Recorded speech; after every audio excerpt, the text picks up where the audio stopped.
Volaz'da ekskluzif.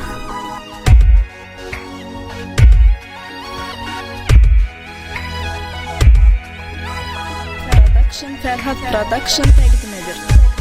Biz çəkirik meyxananın əziyyətin aycan aycan. Xiridarlar verər sözə qiymətin aycan aycan. Qiymətin aycan aycan. Biz çəkirik meyxananın əziyyətin aycan aycan. Xiridarlar verər sözə qiymətin aycan aycan. Qiymətin aycan aycan.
Xiridarlar verər sözə qiymətin aycan aycan. Qiymətin aycan aycan.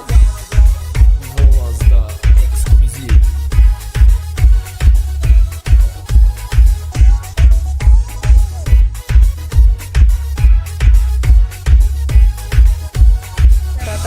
Ferhat Production təqdim edir. Ağdara göy yaşıl meyvalar çoxalıb şəhərdə. Var elədir yoralar yaxın uzaq həndəvərdə. Suyanda qaşları saxlayır qayılar nəzərdə. Verir ağsaqqal kimi öz nəsiyyətin aycan aycan. Nəsiyyətin aycan aycan. Adrenalin yaratmaqla gəlir bomba hal bizə. Asmışam maşından üzər, içi gəlməyim gözə. Bu cürünə sürməklə sağam mödüzədir mödüzə. Tanrı bilir yazır ömrü müddəti aycan aycan.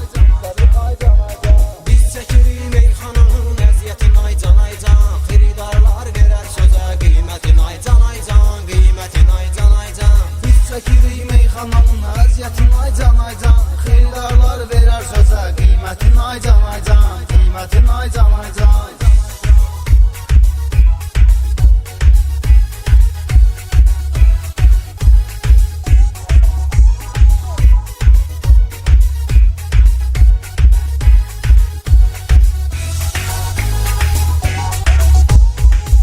Yaxşıları görmək istəmişəm yanımda.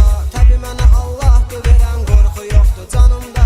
Fərqi yoxdur patamdatda, beylə qanım vanımda. Dərdi sərindən deyirəm millətin aycan aycan. Millətin aycan aycan.